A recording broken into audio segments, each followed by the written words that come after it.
now I know that was probably not the best thing, or that was a mistake, or I wish I would have known X back in the day, that maybe some other guys may be committing those same fouls right now? Honestly, I made every mistake in the book, but that's what you love about it. So some of the biggest mistakes I made over the years was you find a tree that's perfect, but this segment of DoD TV is brought to you by Leupold, American to the core.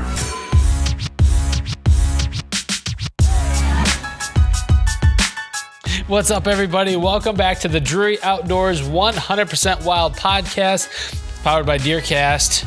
You're Tim Chelsvik. You're Matt Drury. And we got a good guest on today. A good guest who's a big buck killer. He is, man. His whole family's a big buck killers. Family of deer killers. Yeah. And he is adept at putting other people on deer.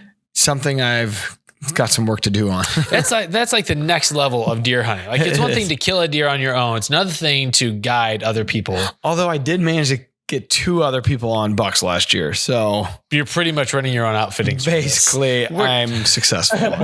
We're talking about Caleb Byers. Caleb, what's up, man? What's up, man? What's going on, guys? All right, so let's address. Caleb's got a crappy connection here. So if he comes in and out, he can't see us, which is probably a benefit to him. He requested that. We can see him, but sometimes be going in and out a little bit. But we felt like his knowledge is so great, we had to it's worth it. Plow through it. Yeah, that's right. He's dialing in from the land of Iowa. Land of the Giants. Yes. Caleb's a big guy himself. I haven't noticed. All right. So moving on. You want to? Okay. So I know we got some shout outs and some DC news that we got to get to before we dial in, but let's do that. And then let's jump into kind of Caleb's history, because he's been online, Midwest Whitetails, and he's been on with us in Dream Season for a while now. And I want to kind of dive into some of the history before we talk about the plans for this year. So let's hammer out the shout outs first. Hammer time. Huh. Whoa. Don't do it. Right. Callie Grubbs. So Callie is a mystery to me. Callie Grubbs' Facebook profile, we're not sure if Callie is a lady or one of those joint Facebook accounts that a husband and wife team have. I think it's that. So then it makes you wonder what he did to get in trouble to make it a joint account. You can't have your own Facebook account. Yeah. You're banned from that. Callie Grubbs, part of the 100% crew, says, all 13 of us who listen to the show. That hurts, Callie. Really enjoy it, especially when Matt brings up the golden days of when Kenyon was on the show. It's just a shame that he was the original one that left. Felt like Tim needed someone to bust on Matt for once. Hey, easy. Well, I liked the part in there where he liked it when Kenyon was on the show and not you. I liked that part. Well, Callie, him or her, would prefer a Mark Kenyon and Tim Chelsvik podcast. Yeah, sounds boring. Can't disagree. All right, so we're going to talk about public land for 2 hours. The next guy, Fred Rao. Let's go with it. He's on YouTube. He was talking about the Neonic show, which we still are getting tons of feedback on. The Dr. Grant Wood show at Mark Drury. He says, I'm a deer hunter, turkey hunter, and a beekeeper.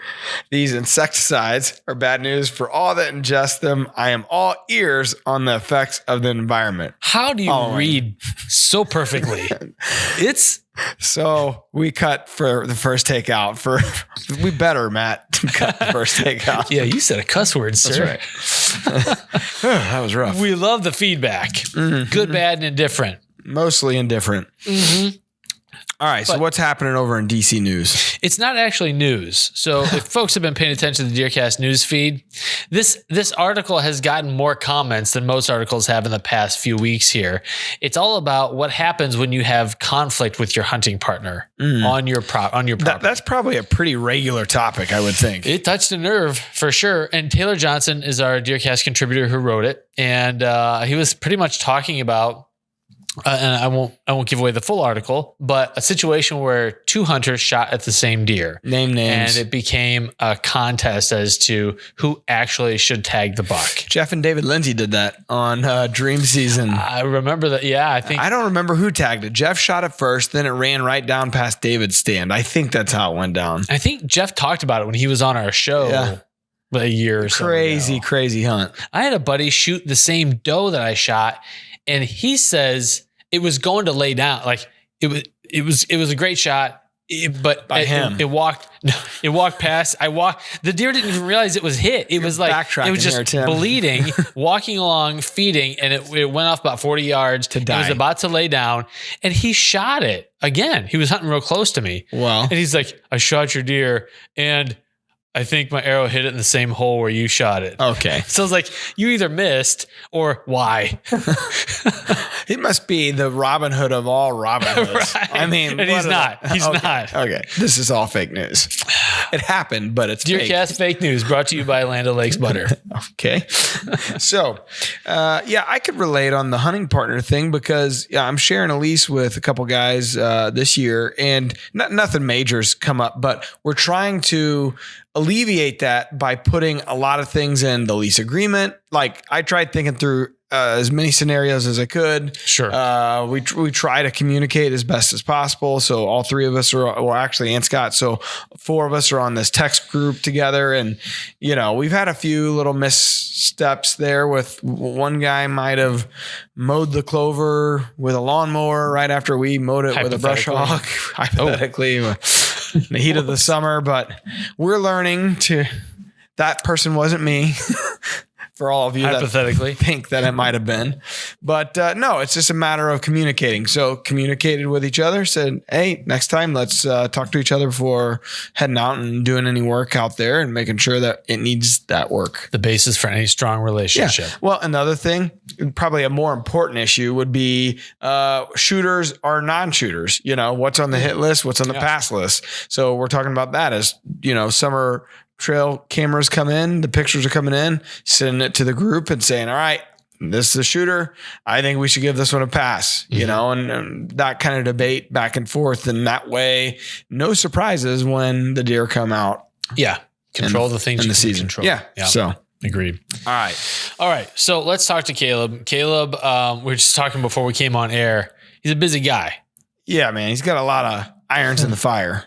So you have a more than full-time job. You're a dad. You're a husband.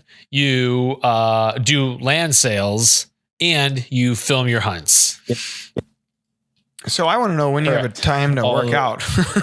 That's like, when are you actually? Right. Actually, I get up at like 4:30 in the morning and go in early. That way I can just get it out of the way right off the bat. This guy's a grinder. But yeah. So then I work, yeah, definitely. I work full-time at Hy-Vee and then full-time with real estate.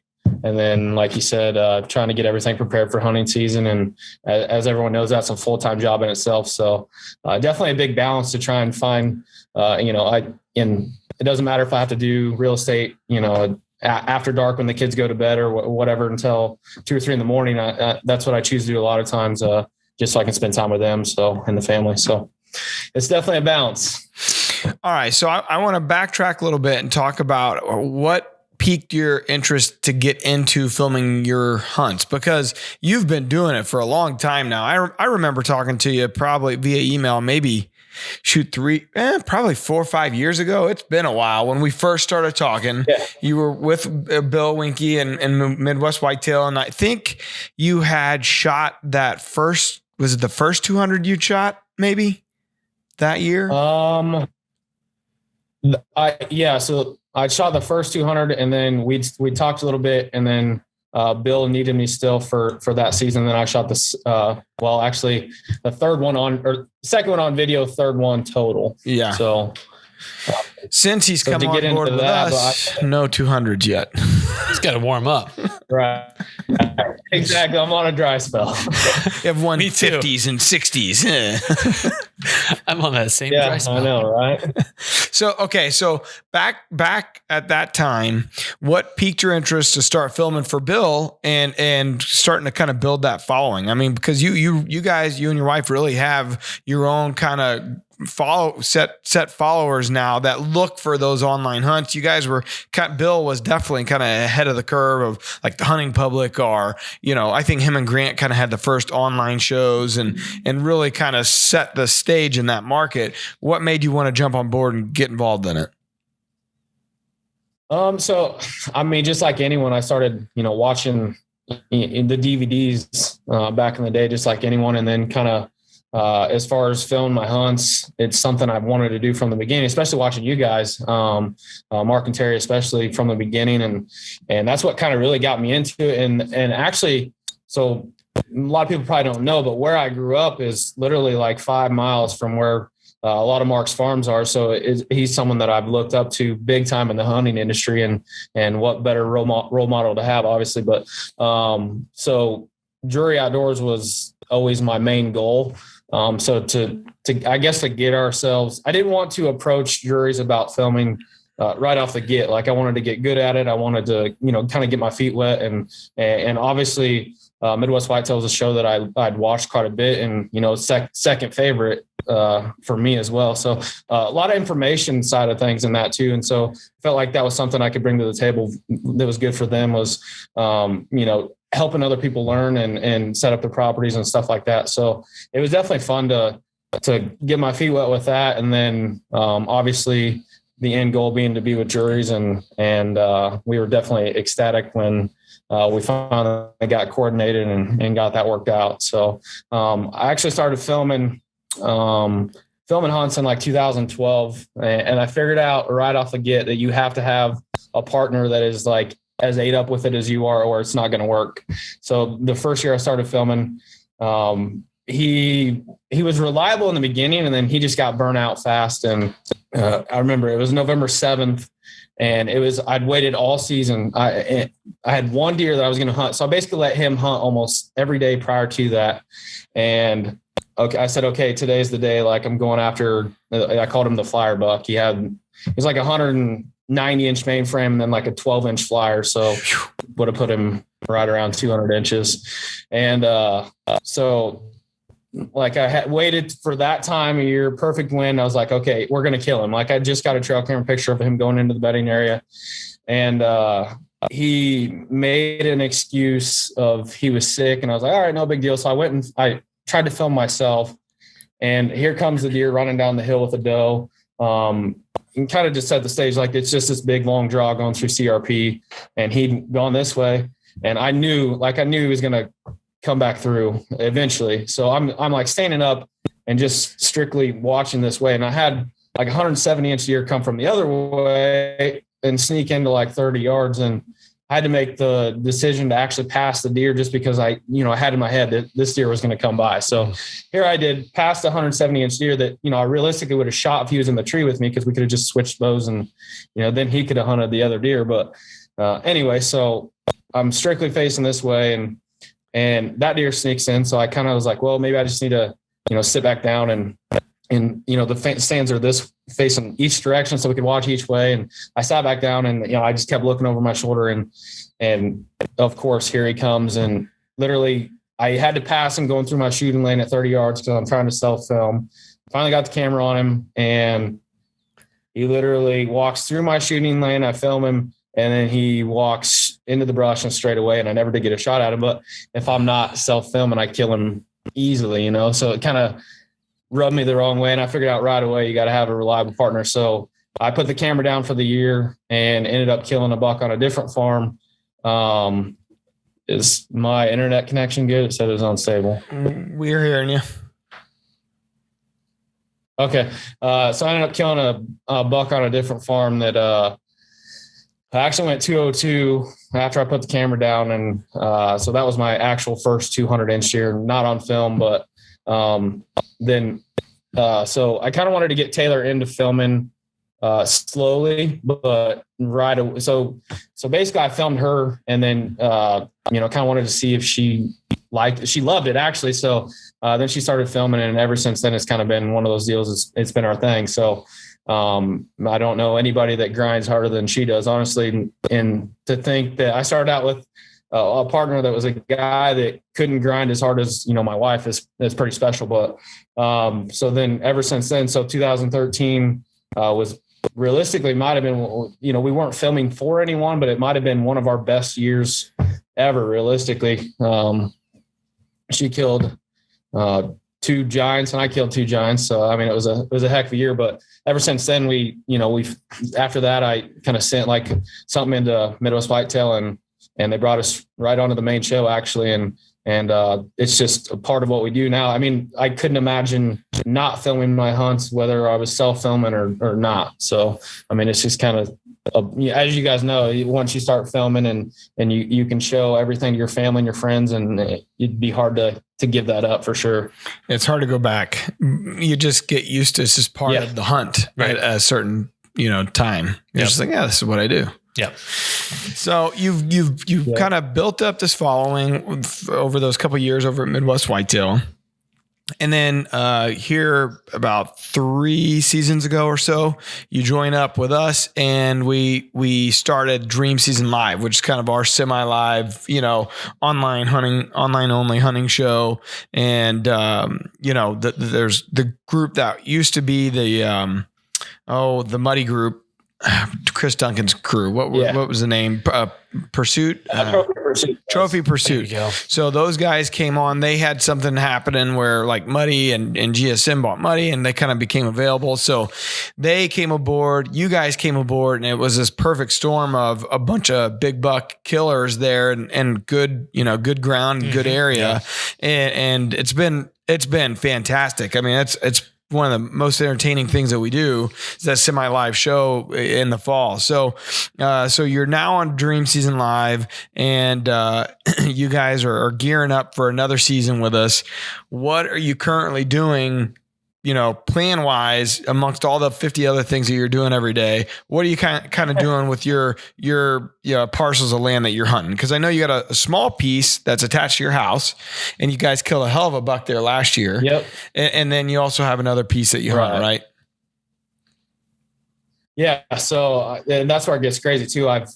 So we had a 114 acre farm, and a neighbor wanted to buy it, and I kept telling him no, but then so a piece popped up literally right by, like a mile from our house, and it was 220 acres, and we kind of went back and forth on it, and the neighbor made a good offer, so we're like, okay, let's do it. But the thing I loved about the farm was it's literally a blank slate. There was no crops on it. There was no food plots, no cameras, no blinds, no tree stands. It was literally a blank slate, and that's what I love about hunting is you can take. I just love the chess match of planning everything out, and then when it comes to fruition, you just get that much more satisfaction out of it. That if you kill a buck on a plot that you created, or a farm that you started from scratch, and then look at where it started and to where it is now. That's kind of what I love about it. So a lot of my focus has been on setting up that new farm. So the first order of business was to get trees cleared to get crops in. So we wanted to get a little more cleared than we did, but we ended up clearing enough to get 51 acres of crops on it. And we're actually, so we have someone else farm it, and the agreement with the farmers, we are also going to leave like 2 acres of standing grain in the bottom. That's it's going to be, it's literally right in the hub between like all the bedding areas kind of lead to that area of the farm. So it's going to be unreal, I think, as far as late season goes. But so then obviously carving out green plots. So there's, we're actually going to have 6 different green plots scattered out in strategic areas throughout the farm. So I have those tilled up and sprayed, just now kind of waiting, it's that perfect time of year to plant, just kind of waiting for, a rain front to start pushing in and get everything done before then. But I got 2 clover plots already done. Obviously people know that, the first year clover doesn't do that well. So, it's mostly putting its roots down for the first year. So I mixed some oats in with it. So I do have those 2 established, but I have 4 other plots that between winter bulbs and sugar beets in one, and then last bite, and 1 deer radishes and another. And then I can't remember the 4th one, but we're pretty excited because we had some crossings put in and the trees cleared, and then we got blinds in place now, and we did put cameras up really early with the kids just because we had some left over that had batteries left from last year, and honestly, I just wanted, the kids were so excited to see what kind of deer were on the farm, and it's crazy part is they've helped on it just as much as, like, they want to do everything that I'm doing. So the biggest thing they love to do is, like, after we carve out a new plot, they want to go pick up the rocks. So that's something I cannot do on my own. Like if I have a free day to go do something like that, I cannot pick up rocks out of the food plots. That's like their thing. So it's pretty cool and special to get them involved in.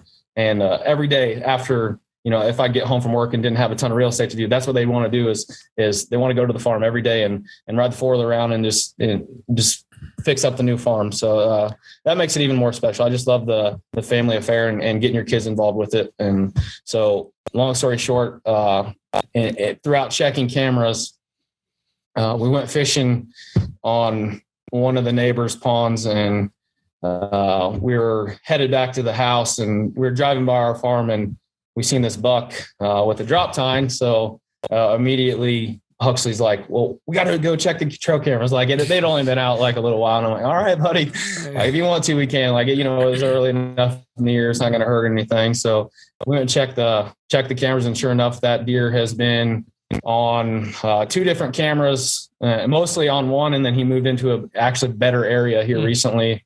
And he's actually been showing daylight, and with Nomad's release of the new drop tine series, I think we're going to call him Nomad, but I'm not going to go into detail of how big the deer is or whatever, but put it this way, he's got a pretty hefty drop tine. So that's another thing. Like when you buy a farm where you have no trail camera history, or it could be terrible. You may not have a shooter on it whatsoever, but and I think it keeps you on your toes even more of the surprise of what could show up, and I don't know, I kind of love that aspect of it of not always relying on your cameras as much, and it just you love to see what's there, but it's also, I love the surprise of what could show up at any time, like not having the history of what's going to show up during the rut, and our farm sets up so good for the rut. It's got big pockets of timber, but then it pinches down into like a river system,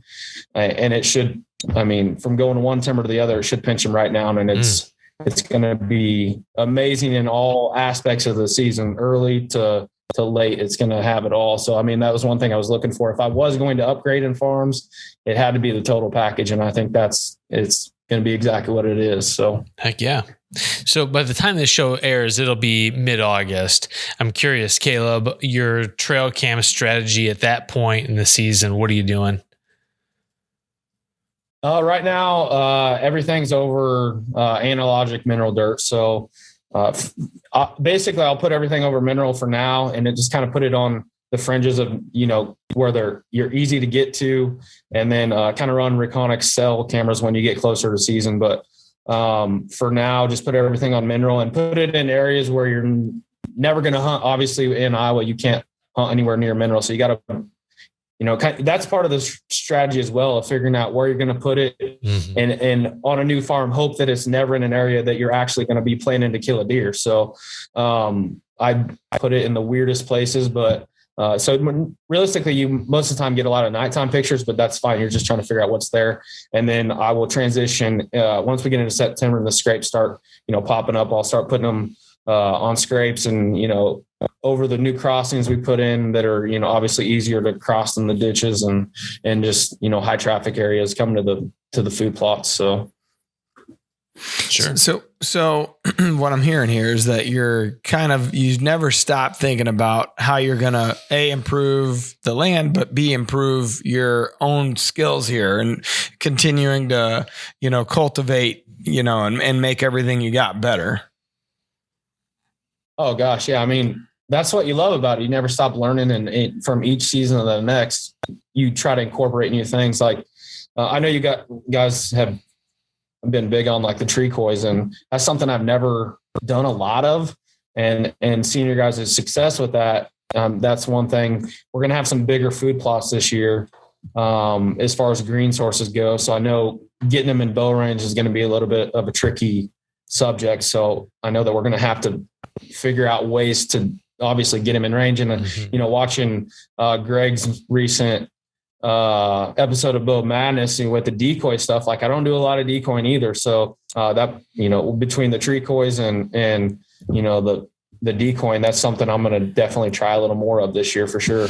Yeah. I've had mixed results on both of those, but you watch those guys or Mark and they always seem to have some pretty good, Mark, especially on the tree coy side and Greg on the decoy side. And it's like Dad actually has quite good results with decoys, and man, we've tried it and we've just I don't know. I don't have a doe decoy though. I mean, I don't always I only use the buck decoy when kind of the situation calls for it, but I've just not had as good of results. And even on the tree coys, like, we've okay, what kind of tree are you using? We, find that kind of tree, put it out, and it just doesn't seem to have quite the same results those guys do.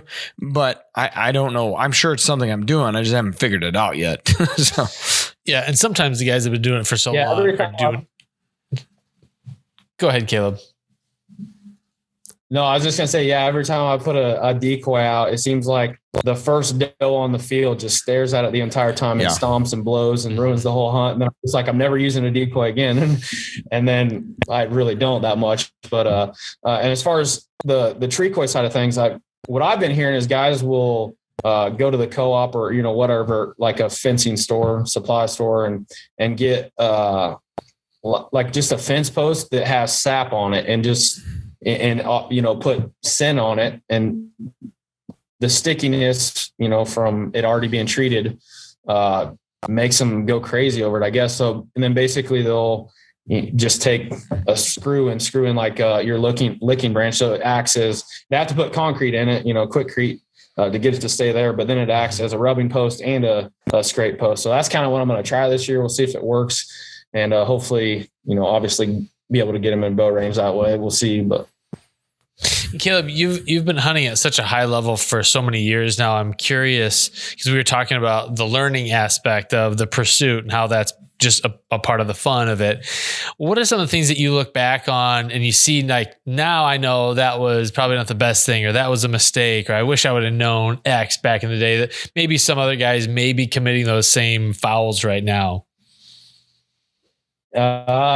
Honestly, I made every mistake in the book, but that's what you love about it. So some of the biggest mistakes I made over the years was you find a tree that's perfect, but the wind is going to be iffy whether it swirls. I wasted so many hunts hunting good deer, but it's not going to work. And when you get that in your mind that, okay, the wind is going to swirl, we could get away with it, but 90% chance we're not going to. Pick up, move, whether you got to move 100 yards or, get yourself where you can see the area that's good, but, maybe try a calling strategy or something. But I wasted so many hunts in the beginning of areas that, on paper looked really good, but you can't fight the swirling winds. You're not going to win ever. So that's, if I could change, that was the biggest thing I would change. But I'm a really aggressive hunter when it gets into the rut, and I try to bank on some of my satellite farms. I don't touch them all year, and then really just they're rut farms, and that's all they are. And so I get extremely aggressive on them, and I pile into areas that most people probably wouldn't. And if you own the farm, you probably wouldn't. But being a farm that I never know what I'm going to lose permission on, or whatever it is, I hunt them really aggressively, and it's paid off big time. Actually, all 3 of my 200-inch year have been on permission out of stands where they were not great access, but you push it on the right days and it worked. I mean, there's obviously a little luck involved with killing a deer of that caliber, and every situation was that way too. I just pushed it a little farther than probably should have, and it worked out, I guess. When you go like guerrilla style on a hunt like that, what's your loadout? Like, what kind of stand are you taking back in there to do that? Actually, normally I get the stands prepared in the summer. So I'll go in like now and, get the stands up, clear all the shooting lanes. And that way I can literally stay out of the area the entire way. And then I'll sneak in there. And that's kind of tricky sometimes because you plan all that out in the summer and then you get to actually going in to hunt it and you're like, crap, I hope I can remember how to get to the dang thing. But that's kind of my strategy. I always over prepare. Ask my wife, I way over prepare, and there'll be stands we never even hunt throughout the year, but you feel like you got to have them ready just in case there's a buck in that area that you do want to hunt. And I've tried to do a little less of that, I guess, as far as like over preparing because of how busy I've been lately. But, sure. So you try to focus on things, where, like you had a buck in that area last year, he's going to be there this year. There's a good chance of it. So, I'll focus more on that instead of like, oh, there could be a buck in here, but there's, a good chance there won't be. So I try to focus more on, like a buck, for instance, last year, we called him Southpaw, but we had him at 30 yards and he never would turn broadside, but that's an area that, I'll focus heavily on next year. So I'll definitely want to have everything prepared in that area before going into season for sure. Sure. You mentioned earlier ending up with a bad wind on maybe a great stand location, but the wind just isn't cooperating with you. Will you get down out of your stand mid hunt if the wind changes? It depends on a morning hunt for sure. Like, if I go in an area and I'm thinking I'm going to sit all day and a lot of it's a mindset. Like everyone knows it's a grind and we do a lot of all day sits. So, if you're hunting from November 1st, November 20th, all day sits, half that time, it wears on your mind, especially when you may be only getting out just to go switch to a different stand. It's more of a mental game than anything. So if you're not in it mentally with that stand, I think, it's a good idea you'd rather be 1 hour in a good stand as opposed to 4 hours in a stand where you're not confident in. So I definitely bail. I've bailed a few times for sure. Yeah, that's always a tough call because you're like, man, it could happen at any minute here. Well, I haven't seen a deer in 3 hours. So let's just, the wind's starting to kind of shift. Is that why I'm not seeing any deer? I got to make a move. Yeah. It's a real thought process. You just kind of continue to like beat yourself up and go through all the scenarios. And it's like, man, especially if you're driving an hour or something, hour and a half to your spot, and you're like, this is a waste of time. I could be doing X, Y, Z right now. So I'm going to have to make a move. It's tough. And the weird thing about that is too, you could hunt it the day before and it may have just been a little heavier wind and you got away with it all day. So the one that comes to mind the most, we hunted a spot on our farm the day before and it was fine. We seen several bucks and literally we get to our stand and it was during the rut and it was November 8th actually. And right away we had this small buck come out and instead of walking, through the draw like he should have, right away you could just tell he could smell us and he started stomping and literally right away I'm like, we got to go somewhere else. So we hopped out and I was like, it was like a 40-minute drive, but I was like, we're going to be pushing it on getting there on time. But there's one buck in there that I know we'd shoot and it's worth it. We got to try it. So we no more than hop in the stand, just got everything set up. And this was actually the last year of Midwest Whitetail for us. And here the buck we were actually hunting comes strolling by. He's like 350 yards away and Taylor hits the horns and he literally comes to like 15 yards and she shoots him. It was like 164 inch 8. Wow. So that's the most memorable switch I've ever had. Like you're in a stand and you're just not confident and you make the switch and then she shoots a giant. So it was one of those situations that worked out, but it could have went the opposite and we scared him on the way in too. So yeah, that's always your real concern. If you're switching later, it's like, man, are they on their feet? Am I going to run into one? You get there and he's standing by your stand, or you're climbing up your stand and then they start staring at you. It's just like, what is that lump going up that tree? I burned the spot for the next month. Yeah. I mean, it's one of those things where there's not always a right or wrong answer because you don't know what's going to happen or what could happen. You just do the best you can. Well, we should do the best we can for our buddy Mark, who's got this week's question of the day. All right. So the question of the day this week is proudly brought to you by Cold Steel, professional hunting knives for real hunters. And that's Mark. Mark Krantz is asking, what food source have you found to be better for early season success? Caleb, guest always goes first. Honestly, anything last bite or clover. You can't go wrong with the non-typical clover. I try to incorporate that, on almost every farm. So I'd say it's definitely one of my favorite go-tos is clover for sure. Yep. I've just a couple of years ago started planting more radishes on Mark's recommendation, and it's surprising to me how hard they hit those early season too. I always thought it was going to be more of a mid to late season, but it's not. Like, they really hammer them early, and last bite's been really good for us too. We have a couple clover plots, but they're not our best hunting plots. It's more because of where they're at or how, deer see you coming in and all that kind of stuff. So the deer eat the hell out of it, but I just don't hunt it much. Sure. We see more does on it than bucks. So that's the other reason I don't hunt it up a whole lot. But last bite and radishes, those two things have done really, really good for us.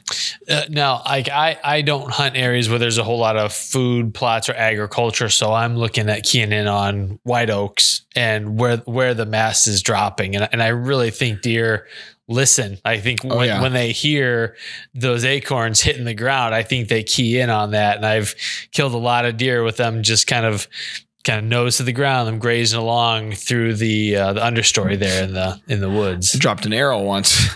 That's right. Yeah. Killed my biggest deer ever because we felt like he thought it was an acorn. Probably did. I'm not even lying, Caleb. It was, they were dropping pretty regularly, and it was a beautiful October, later in October, I think it was 26th. And they were dropping this bachelor group of bucks were going back to bed. And it was like probably, 10 a.m. or so roughly. And I put the bow on the ground. All of a sudden we see the deer. So all of a sudden I'm getting the bow back up, knock the arrow, but looking at the deer, don't knock it all the way. Put the release aid on it. You just put a little bit of tension on it. And, a minute later, there goes my arrow, just kind of plops onto the ground. Boop, done. Knock another arrow. Here he comes. He deviates his course and walks right in front of us, turns broadside, and got one. Is that why you take 15 arrows with you into the stand? Yeah. I drop a lot. I drop everything. Ask God. If it's going up, it's coming down. Some people are just cursed with the dropsies. I'm clumsy. It's just across life in general. Yeah, it's just a curse in general. I got a buddy that does that every trip. So, acorns, good one. Yeah, white oaks are the best. And then the wildlife word this week brought to you by the American Hunting Lease Association. You don't say. I didn't. You did. It's a true or false. So you got a 50-50 here. A whitetail has more guard hairs during the summer than they do in the winter. Is that true or false?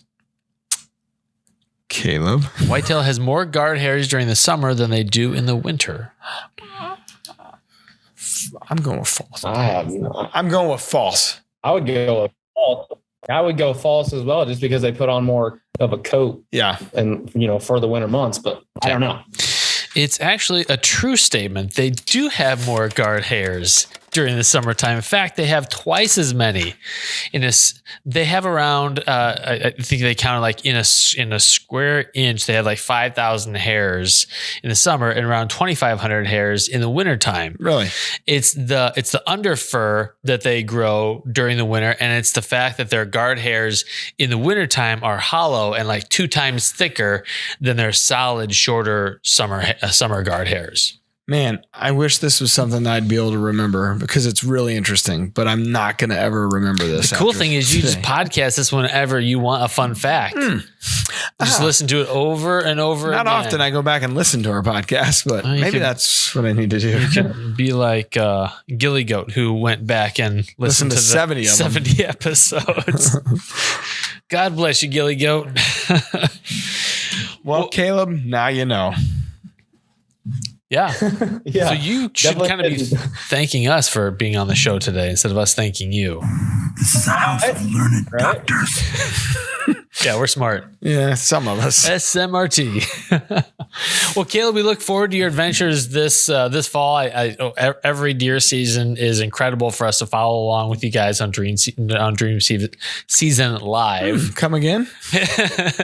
And actually, it's Leopold's Dream Season Live this year. Whoa. Whoa. You guys are balling. That's right. That Sweet. is correctamundo. Going to be relentless. I have a feeling Nomad is going down. I hope so. He's a giant. Yeah, I want to see that big drop Hey, time. if you haven't seen it, you should go back and watch Caleb's dad's hunt last year on Dream Season Live. I mean, that's one of my favorite ones so far because looking at this gigantic deer way out in this food plot, and then all of a sudden, shooter walks up right underneath them out of the timber into the food plot, shoots him, runs off, blood everywhere. I mean, just totally. I mean, it was a really cool moment in general. Yeah. Then they go out and trail the deer with your son. I mean, it was all in all, it was like one of the best moments of the whole Dream Season year last year. Yeah, it's obviously a hunt that, it's pretty special with my dad anyway. And then just bringing, you can't always do that during the hunting season, whether you're, an hour away from home or, it's a little past their bedtime or it's freezing cold out. So being able to incorporate Huxley, and he's getting older, so he's going to start coming on a lot more track jobs, but just being able to take him along and find his Papa's buck was, something that he talks about all the time still. And I told him that, Bo Madness just aired. We haven't got to watch it yet. I think we're going to watch it later tonight, but I told him that he was going to be on TV and he's ecstatic to watch it. He just can't wait when I track Papa's buck. I'm like, yep. That's cool. Yeah. It was so good. Caleb's year was so good. We made a Bo Madness episode out of Caleb's season, Caleb and Taylor's. It was so good. So I just want to know one thing. Is the other deer still around? So we sold the farm, so I don't know. He's dead to me. I wish I could answer that, but honestly, yeah, exactly. No, but he disappeared. So the neighbor thought he shot him, but he doesn't run trail cameras. So he kind of described him and it kind of sounded like him, and he disappeared on November 21st and we never seen him again. And we were really getting dialed in on him too. And I felt like we were getting ready to end the chapter on him. And then we never seen him again after that. So I would assume we never found him, but who knows whether the neighbor actually fatally wounded him or fatally hit him or not. I guess I can't answer that. It's always amazing how these big deer disappear. There's so many ways that they can die. A car, another hunter get locked up or whatever. And there's a lot of ways that you would never be able to even find them too, creek bed or whatever. And the weird part about that, what I love about it is that deer the year before was literally all over the farm. I passed him everywhere we went. And then going into, we thought he was dead going into that season because he didn't even show up until right before Halloween. So it's just crazy how they can disappear and come back to your life. And you never know. And that's what I love about it. You never know when they're going to show back up or a buck of a lifetime is going to walk into your life. So I think that's what keeps everyone going back for more is just the unknown about it. Definitely waiting on that one. That would be nice. Harley was the buck of a lifetime for me.